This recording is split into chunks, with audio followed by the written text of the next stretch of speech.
So I told you it was 2v2 Tuesday. Well, you know what's better than that? Double 2v2 Tuesday. 2v2v double 2v2. All right, just throwing mouthfuls of crap out there now. So welcome back to the battlefield, but we are going to have Skaven and the Vampire Coast facing off against the Lizardmen and the Greenskins. So this should be a fun matchup. We got some good factions here.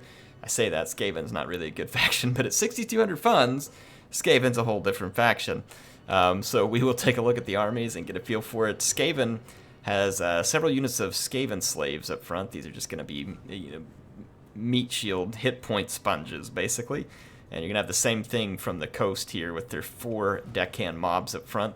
There are 2 deckhand mobs with handguns in the back line. This is a good choice. Lots of damage, decent range. And the nice thing about all these zombie units is they don't rout. They are a giant hit point sponge. This is 6,200 funds, but it's also at ultra settings. So there's 11,800 hit points represented in one of these mobs. Are they relatively easy to kill? Yes, but that's still a giant hit point sponge. For the Skaven, there's also a couple of Skaven slave slingers in the back. And then for the meat of their army, they're going to have a Plague Priest behind a Hell Pit Abomination and a Grey Seer behind a Hell Pit Abomination. And talk about a not-so-good place to be walking, as you can imagine, being on the, let's just call it the business end of the Hell Pit Abomination. That it's a good thing he's a stinky rat, or else he might not be loving life right now, but who knows, he might be enjoying that. And then we've got Noctilus here, and talk about a disgusting crew. Hell Pit Abominations, Necrofex Colossus. I mean, this other army here is just a giant, disgusting pile of rotting flesh at this point.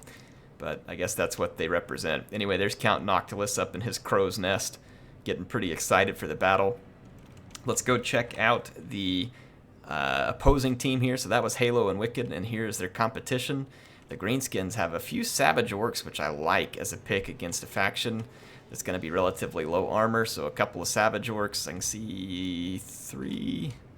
Looks like, yeah, 3 Savage Orcs. There's going to be 1 Skulker here, a Black Orc in the back. And then we can see the Night Gobbo Shaman with his Vindictive Glare and a Wand of Jet. And then we've got Wurzag here, and he's got his Effigy to get. So that'll allow him to do some damage to one of the lords. And then as far as the Lizardmen go, a lot of Skink cohorts, which I think is a pretty solid pick. Again, against relatively low armor factions, it gives you a lot of infantry to put out on the battlefield. We do have a Skink Priest, Lore of Heavens, and that is going to be Curse of the Midnight Wind. And I believe Wind Blast is going to be our 2 spells there. Sure is. We've got a Saurus Oldblood leading the Greenskins. And then out here a Croxagore and a Feral Carnosaur. So how does the Feral Carnosaur match up against the Hell Pit Abominations, for instance? Well, the Carnosaur is slightly less attack. But, it's very similar in terms of bonus versus large armor piercing. The Carnosaur has higher armor and 10 more melee defense, which is going to make it overall pretty darn survivable compared to the Hell Pit Abomination. But the Hell Pit Abomination heals, and that is going to make a pretty big difference. Potentially, if the Carnosaur can't get in and finish a Hell Pit Abomination, it's going to make a difference. Let's hit play, and let's watch this battle play out for us.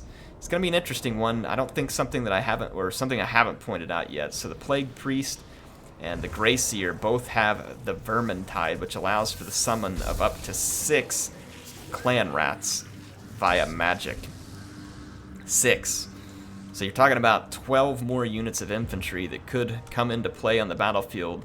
So really the Skaven and the Vampire Coast being very true to their lore here as hit point sponges with lots of disposable units. And they're basically going to be just looking to outlast, and already a summon right in the middle of the Lizardmen advance, pinning them down while Count Noctilus takes his opening salvos. We're going to get a map-wide wah that affects the the Lizardmen as well. Obviously, it affects the Greenskins. Not a great situation here as the pirate mob gunners get caught retreating from a Skink cohort and a Croxagore. So the fact that they won't get to do much damage early is definitely not good for the coast. There's also a Vampire Fleet Captain here, which is going to be able to summon more dead, and then the same thing with Noctilus. He'll be able to summon dead as well. So they are definitely going for a heavy summons army here. One of the Hell Pit Abominations is going to engage into some Night Goblins, and there's one of the summons. So just kind of outweigh these guys by numbers. A Vindictive Glare. It hits, but the target's not as big. Vindictive Glare really works against big targets quite well because all the missiles will hit and cause severe damage. Over here, the Carnosaur is going to engage the Hell Pit Abomination. And we're seeing play out kind of what I briefed you on before the battle here. The lower armor, or almost no armor, of the Hell Pit Abomination and its lower defense means that the Carnosaur beats up on it pretty badly in a one-on-one there. Pretty badly indeed. Let's move over here, get a look towards the center of the battlefield where an Effigy of the Git stops one of the Hell Pit Abominations in its tracks, does some damage, and then it gets missed completely as WARZAG. Not a great shot by him there. Not that the player had a choice in trying to aim it. There comes a Vindictive Glare, which puts a much bigger hit down. Vindictive Glare is definitely more effective than the missiles coming off of the lore of the Big Wah. More summons here, driving WARZAG back, forcing the Black Orcs forward. Now, they have Fist of Gorkon right now, but they're not actually engaged, so ends up being kind of a waste of magic there. And this is definitely a battle of a summons attrition, as just summon after summon after summon comes onto the battlefield. These zombie deckhand or pirate gunnery mob gonna actually have some time to get some work done here. The Black Orcs an excellent target for them, and they are doing some damage. And another summon from probably the Vampire Fleet Captain. Over here, the Hell Pit Abomination being slowly ousted. The Greyseer staying alive over here. Got a bit of trouble with all these skinks around, but the summons will help. Speaking of summons, there's another one. Just trying to bury these units. Here comes the Greyseer along with the Hell Pit Abomination, trying to just really lay it down on the Saurus Oldblood. He's not going to be loving life there. The Carnosaur has just about defeated the Hell Pit Abomination, and it's done so quite convincingly. Quite convincingly. I don't know if that's the same result you would get every time. That almost seems like it won a lot more than I expected it might. See, Kroxigor is still in the game. Some of the skinks routing. You also get fear from the zombies. And that can be challenging. When you get the fear off the zombies, it takes away leadership from fairly low-tier infantry to begin with. Skaven Slave Slingers getting some nice shots here on the Savage Orcs. They do have some physical resistance that'll help them out a little there. Noctilus basically untouched through this battle. He's able to heal off quite a bit, and he's in plenty good shape. He's got some ammo left. He's gotten 75 kills. He's done a lot of damage, and the Saurus Oldblood gets routed over here. The Greyseer and the Hell Pit Abomination. Look at this, just drowning in dead, just like the spells would suggest. WARZAG just being absolutely swamped, trying to kill the Vampire Fleet Captain. Some skinks are going to come in to help him out, and he does need the help cleaning that up. He definitely needs the help. Look at this gunnery mob getting the job done, taking the Kroxigors out of the fight. Getting a little pressure now from skink cohorts, and they might want to move on. Over here, the skink priest gets routed. So again, just the amount of summons on the battlefield is nuts. It's absolutely nuts. WARZAG gets taken out of the fight rather unceremoniously by a Hell Pit Abomination. And see, this Hell Pit Abomination got routed, but then the Carnosaur had to turn its attention elsewhere. Look how much it's healing back onto the battlefield. If you can't finish the Hell Pit Abomination, that's kind of its benefit, is it kind of gets 2 lives if you can't finish it. It's a relatively strong unit in terms of attack. It just doesn't have much defense. And sometimes before it dies, too, or as it dies, it'll drop out a whole bunch of Skaven Slave Spears. Got a Rampage on the Carnosaur. Right as another map-wide Wah came in here, and using the zombies to distract the Feral Carnosaur. So an excellent play by the Skaven. Oh no, WARZAG's not dead. I thought WARZAG was dead. That was the Saurus. My bad. Yeah, that was the Saurus Oldblood. WARZAG's still alive. Very much alive, because that explains the Wah. So my apologies. Miscalled that one. I forgot which lord it was that went down. These black dwarfs have regrouped. That could be a potentially important unit, but I think this is something to beware of right here. Noctilus has his ammo. These pirate mob have their ammo. That's going to be dangerous. The Hell Pit Abomination that was previously killed is regrouped and fighting again, and the other Hell Pit Abomination is healing up a fair number of hit points too. It can heal back quite a bit. You're going to see the Carnosaur route here. Wonder whether these slingers can help try and put it out of commission. They're working on Wurzag. Still got a Night Gobbo Shaman here with his potential Vindictive Glare. Ooh, he gets a one-shot terror route right there from the Hell Pit Abomination. Who can blame him for running away from that disgusting creature? And Wurzag earlier, who I thought had been killed, nearly killed here by the Hell Pit Abomination. He is going to survive. The Skaven Slave Slingers give him a little parting gift there. Ooh, he's going to get hit again. Wurzag terrified out of the fight. Nice hit by the Hell Pit Abomination. Feral Carnosaur is back for seconds, thirds maybe even with these Hell Pit Abominations. His mouth can't taste good right now. Having to chew on these things.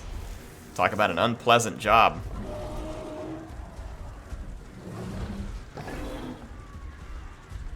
Let's watch them take each other on here. So that Hell Pit Abomination's looking for some infantry cover, so he's moving towards his Plague Priest, and the Skaven Slave Slinger's probably hoping to pick up a block so that he doesn't get killed right here, because there's still so many hit points that can heal on that Abomination, and it's happening over here with this one, where every moment it's alive is just getting stronger, which I guess is part of what makes an Abomination an Abomination. Look at that, Wurzag running away from that Abomination. He's not going to get away. He gets caught. And that is going to be all she wrote for Wurzag. Is he going to chase him down and kill him and go for the Hell Pit Abomination might want the finish here. I don't think it's going to catch him, though. Let's look at this Abomination. It's getting pretty low on health. It's going to get in here. You can't terrify black orcs.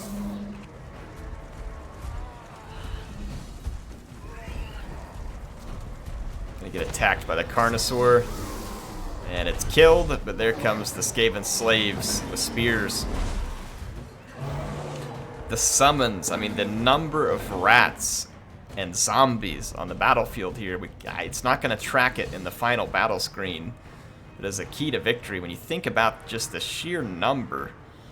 Look at the allied troop count there. I think it is counting it whenever they summon. 5,000 troops versus the 1,500. 5,000.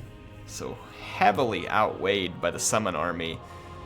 And it says it's a Pyrrhic victory, and I guess it is, because a lot of their troops were lost, but I mean, Skaven leadership's still alive, Noctilus is still alive, Fleet Captain's still alive, guns are still alive, one Hell Pit Abomination's still alive.